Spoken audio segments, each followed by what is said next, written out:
మీ ఎలాంటి వ్యాపార ప్రకటనలకైనా వెంటనే మా ఛానల్ సంప్రదించండి. ప్రస్తుతం మనతో పాటు ప్రముఖ ఆధ్యాత్మికవేత్త ఆస్ట్రాలజర్ బ్రహ్మశ్రీ సుభాష్ శర్మ గారు మనతో ఉన్నారు. గురువు గారితో మాట్లాడేద్దాం. నమస్కారం గురుగారు. శ్రీమాత్రేమండి. గురుగారు, డిసెంబర్ మాసం విశేషంగా మిథున రాశి వారి పరిస్థితి ఏ విధంగా ఉంటుంది? సంవత్సరం చివరిలోకి వచ్చేసాం. ఏదన్నా ప్రత్యేక యోగాలు మంచి ఫలితాలు ఉంటాయా, లేదంటే దురదృష్టం వెంటాడిపోతుందా? ఓవరాల్గా ఏం చెప్తారు వీళ్ళ గురించి డిసెంబర్? తప్పకుండా తెలియజేస్తానని ముందుగా వీక్షిస్తున్నటువంటి ప్రేక్షకులందరికీ శ్రీమాత్రే నమః, శ్రీ గురుభ్యో నమః. మిథున రాశి వారికి ఈ డిసెంబర్ మాసంలో తప్పకుండా రాజయోగం సిద్ధిస్తుంది. ఈ ద్వాదశ రాశుల్లో మిథున రాశి వారికి చాలా ప్రాముఖ్యత ఈ మాసంలో సంతరించుకుంది. అయితే ఇప్పటి వరకు మిథున రాశి వారికి ఎన్నైతే ఇబ్బందులు ఉన్నాయో అవన్నీ కూడా తొలగింపజేసుకోవడానికి ఈ డిసెంబర్ మాసం చాలా విశేషంగా వీళ్ళకు కలిసి వచ్చేటటువంటి మాసంగా చెప్పుకోవచ్చు. బికాజ్ ఏంటి అంటే 6వ స్థానంలో రవి సంచారము, అలాగే 10వ స్థానంలో వీళ్లకు శని సంచారము, అలాగే 2వ స్థానంలో గురు సంచారము. గురు సంచారం బాగా ఉంది, రవి సంచారం బాగా ఉంది, అలాగే శని సంచారం కూడా ఈ మాసంలో చాలా అద్భుతంగా ఉంది. కాబట్టి డిసెంబర్ యోగము, రాజజాతకము, మహర్జాతకము, పట్టిందల్లా బంగారం అయ్యేటటువంటి జాతకము మిథున రాశి వారిది అని చెప్పుకోవచ్చు. అది కూడా ఈ ఒక నెల రోజుల పాటు. ఎందుకంటే మళ్ళీ సూర్యుడు చేంజ్ అవుతాడు, మళ్ళీ గురువు చేంజ్ అవుతాడు, మళ్ళీ శని మాత్రం అదే స్థానంలో ఉంటాడు. శని 2.5 సంవత్సరాల వరకు వీళ్ళకి శుభాన్నే కలిగిస్తుంటాడు. కానీ మన మాస ఫలితాల్లో రవి సంచారాన్ని మనం క్యాలిక్యులేషన్ వేసుకుంటాం. కాబట్టి ఈ నెల రోజుల పాటు వీళ్ళ జీవితము చాలా అద్భుతమైనటువంటి జీవితం చెప్తారు. ఈ నెల రోజులు ఎటువంటి ప్రయత్నాలు చేస్తే బాగా సక్సెస్ అవుతాయి అంటారు? ముఖ్యంగా వీళ్ళు డిసెంబర్ మాసంలో పెట్టుబడులు పెట్టేటటువంటి విషయాల్లో, వ్యాపారం పెట్టేటటువంటి విషయాల్లో, ట్రాన్సాక్షన్స్ చేసేటటువంటి విషయాల్లో, ఆస్తులు కొనుగోలు చేద్దామనుకున్నా, అమ్ముకుందామనుకున్నా ఈ డిసెంబర్ మాసంలోనే ఖచ్చితమైనటువంటి నిర్ణయం తీసుకోవాలి.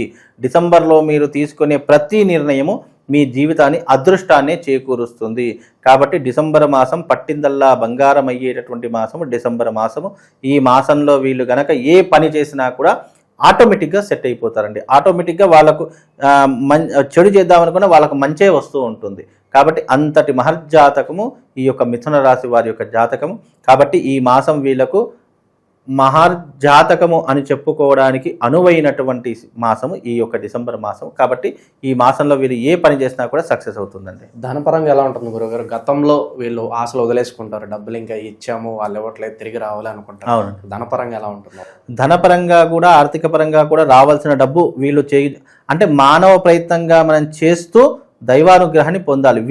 వీళ్ళు కూడా ఇప్పుడు మిథున రాశి వారు ఉన్నారు. మహర్జాతకం అంటే మానవ ప్రయత్నంగా వీళ్ళు చేస్తూనే ఉండాలి.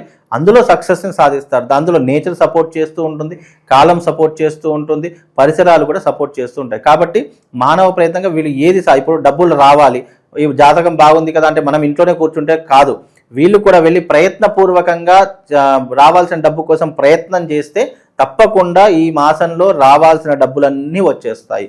వీళ్ళు ఎవరికైనా ఇవ్వాల్సినటువంటి విషయం అంటే అప్పులు ఉన్నా కానీ అప్పులు తీర్చుకోవడానికి కూడా ఈ మాసము చాలా అనువైనటువంటి మాసం. మీరు ఎవరికైనా అప్పులు ఉన్నారు అని అనుకోండి, తీరలేనటువంటి అప్పు ఉంది, ఎంతో కొంత వాళ్ళకి ఇచ్చేసిరండి. మీరు ₹1,00,000 అప్పు ఉందనుకోండి, ఆ రోజు 10,000 అయినా ఇచ్చేసిరండి.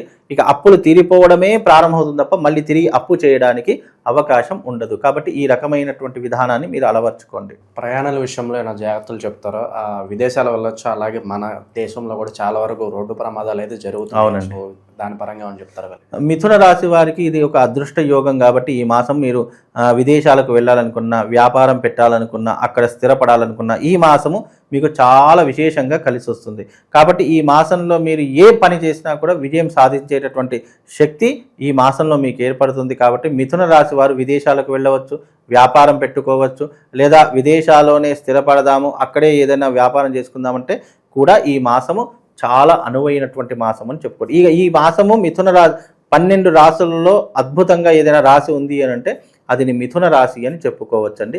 మిథున రాశి వారికి ఈ మాసంలో గ్రహయోగం బాగుంది, అలాగే గ్రహచారము, గోచారము కూడా ఈ మాసంలో చాలా అద్భుతంగా కనిపిస్తుంది. కాబట్టి మీరు వ్యాపారంలో కావచ్చు, వృత్తిలో కావచ్చు, ఉద్యోగంలో కావచ్చు, లేదా మాకు ట్రాన్స్ఫర్ కావాలి అని అప్లికేషన్ పెట్టుకునేటటువంటి విషయంలో కావచ్చు, ఇంకా మాకు ప్రమోషన్ విషయంలో రికమెండేషన్స్ కావచ్చు, ఇలాంటి ఏ శుభకార్యమైనా ఈ మాసంలో మీరు పెట్టుకోండి. తప్పకుండా గ్రహాల మూమెంట్ వల్ల మీ జీవితంలో కూడా తప్పకుండా ఏదో ఒక మూమెంట్ మీ జీవితంలో ఏర్పడుతుందండి. గురుగారు, ధనపరంగా కూడా మనం బాగుంటుందని చెప్తున్నాము. బట్ ఎవరి జాతకంలో అన్న వ్యతిరేక దశలు ఉంటే కాస్త ఇబ్బంది పడే అవకాశాలు ఉన్నాయి ధనపరంగా. ఎటువంటి ఇబ్బందులు ఉండకూడదు, ధనం నిలబడాలి అంటే ఏదన్నా రెమెడీ చెప్పండి, ఎస్పెషల్లీ మనీ రెమెడీ. ముఖ్యంగా ఈ యొక్క మిథున రాశి వారికి ఈ మాసము అనుకూలమైన మాసం అని చెప్తున్నాను, కానీ ఇది సంవత్సరాంతం వరకు ఉంటుందని నేను ఎప్పుడు కూడా చెప్పను. ఎందుకంటే మనం చెప్పుకునేటటువంటి మాస ఫలితాలు అంటే నెలవారీ ఫలితాలే కాబట్టి ఈ నెల వరకు మాత్రం వీళ్ళకి అద్భుతంగా కలిసి వస్తుంది. వీళ్ళకు ఫర్దర్గా ఏదైనా గతంలో కానీ భవిష్యత్తులో కానీ ఆర్థికపరమైన ఇబ్బందులు ఎదుర్కోవాల్సిన పరిస్థితి వచ్చినప్పుడు ముఖ్యంగా వీళ్ళు అమ్మవారి యొక్క ఆరాధన చేసుకోవడము, లేదా మంగళ చండీ తంత్ర యాగం చేసుకోవడము, లేదా కామాఖ్య అమ్మవారి యొక్క క్షేత్ర దర్శనం చేసుకోవడము వీళ్ళు తప్పనిసరిగా ఆచరణ చేసుకోవాలి.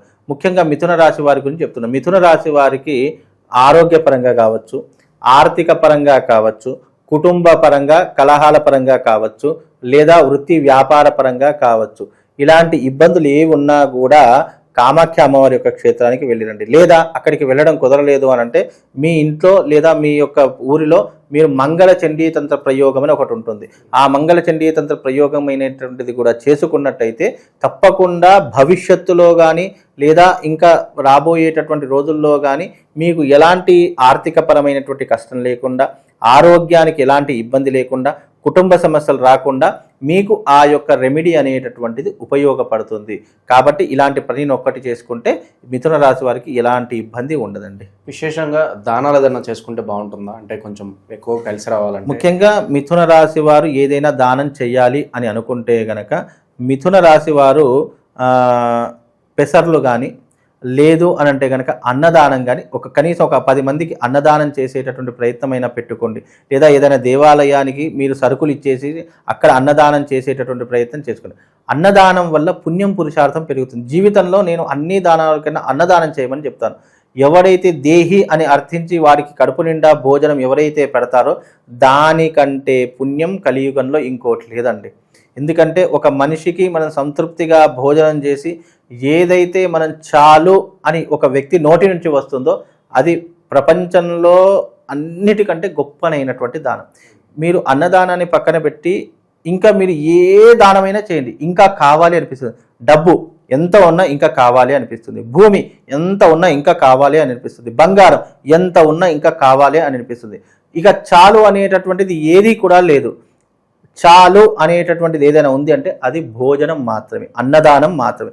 నీకు కడుపు నిండా భోజనం పెట్టిన తర్వాత, పీకల్లోతు భోజనం పెట్టిన తర్వాత నీ దగ్గర ఒక 10 కోట్లు పెట్టండి నాయన, ఇంకా నువ్వు ఇంత అన్నం తింటే ఈ 10 కోట్లు నీయే అన్నా అది తినలేనటువంటి వ్యక్తిత్వం కలిగినటువంటిది అన్నదానం.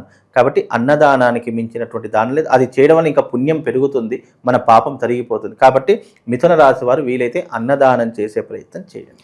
ఇక చివరగా గురుగారు, లైఫ్లో కొంత సమయంలో మన జీవితంలో కొంతమంది వస్తారు, వాళ్ళ వల్ల విపరీతంగా మనం పైకి వెళ్ళొచ్చు, లేదంటే ఒక్కసారిగా కింద పడిపోవచ్చు.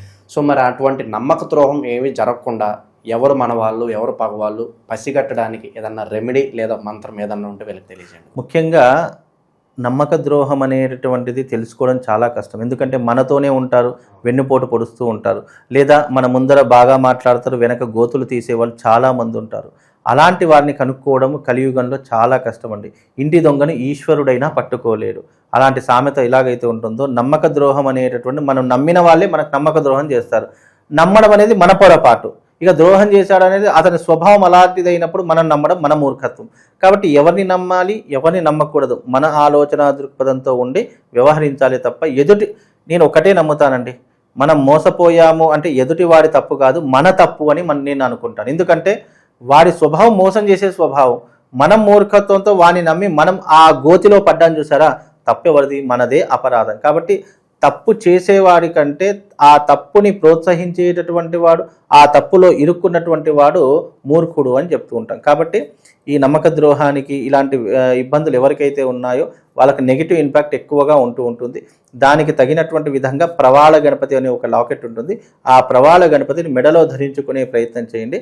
తద్వారా మీకు ఎవరైనా హాని చేద్దామనుకున్నా, మీకు ఎవరైనా అపాయం కలిగిద్దామనుకున్నా, ఆర్థిక పరంగా మీకు నష్టపరుద్దామనుకున్నా, ఆ మెడలో ఉన్నటువంటి ప్రవాళ గణపతి మిమ్మల్ని రక్షించి మీ చుట్టూ ఒక పాజిటివ్ ఆరాని, ఒక లైన్ని, బార్డర్ని ఆ ప్రవాళ గణపతి వేస్తుంది. కాబట్టి ఆ విశేషమైనటువంటి శక్తివంతమైనటువంటి ప్రవాళ గణపతిని ధరించండి. ఓవరాల్గా మిథున రాశి వారి పరిస్థితి విశేషంగా ఈ డిసెంబర్ మాసం ఎలా ఉండబోతుంది అద్భుతంగా వివరించారు. ధన్యవాదాలు. శ్రీమాన్